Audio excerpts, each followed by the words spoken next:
धंधा चौपट हो गया। गांव में एक धनी सेठ रहता था। उसके बंगले के पास एक जूते सिलने वाले गरीब मोची की छोटी सी दुकान थी। उस मोची की एक खास आदत थी कि वो जब भी जूते सिलता तो भगवान के भजन गुनगुनाता रहता था। लेकिन सेठ ने कभी उसके भजनों की तरफ ध्यान नहीं दिया। एक दिन सेठ व्यापार के सिलसिले में विदेश गया और घर लौटते वक्त उसकी तबीयत बहुत खराब हो गई। लेकिन पैसे की कोई कमी तो थी नहीं, सो देश विदेशों से डॉक्टर, वैद्य, हकीमों को बुलाया गया, लेकिन कोई भी सेठ की बीमारी का इलाज नहीं कर सका। अब सेठ की तबीयत दिन प्रतिदिन खराब होती जा रही थी। वह चल फिर भी नहीं पाता था। एक दिन वह घर में अपने बिस्तर पे लेटा था।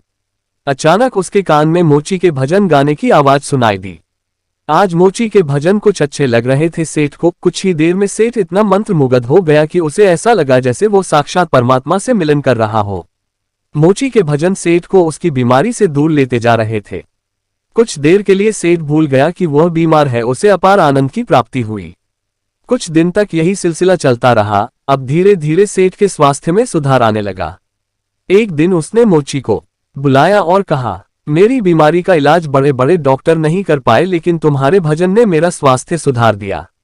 ये लो 1000 रुपये इनाम। मोची खुश होते हुए पैसे लेकर चला गया।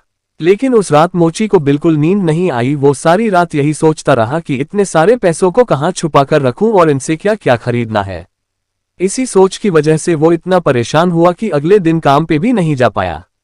अब भजन गाना तो जैसे वो भूल ही गया था। मन में खुशी थी पैसे की। अब तो उसने काम पर जाना ही बंद कर दिया और धीरे धीरे उसकी दुकानदारी भी चौपट होने लगी। इधर सेठ की बीमारी फिर से बढ़ती जा रही थी। एक दिन मोची सेठ के बंगले में आया और बोला, सेठ जी आप अपने ये पैसे वापस रख लीजिए। इस धन की वजह से मेरा धंधा चौपट हो गया। मैं भजन गाना ही भूल गया। इस धन ने तो मेरा परमात्मा से नाता ही तुड़वा दिया। मोची पैसे वापस करके फिर से अपने काम में लग गया। यह एक कहानी मात्र नहीं है, ये एक सीख है कि किस तरह हम पैसों का लालच हमको अपनों से दूर ले जाता है। हम भूल जाते हैं कि कोई ऐसी शक्ति भी है जिसने हमें बनाया है। आज के माहौल में ये सब बहुत देखने को मिलता है। लोग 24 घंटे सिर्फ जॉब की बात करते हैं, बिजनेस की बात करते हैं, पैसों की बात करते हैं। हालांकि धन जीवन यापन के लिए बहुत जरूरी है, लेकिन उसके लिए अपने अस्तित्व को भूल जाना मूर्खता ही है।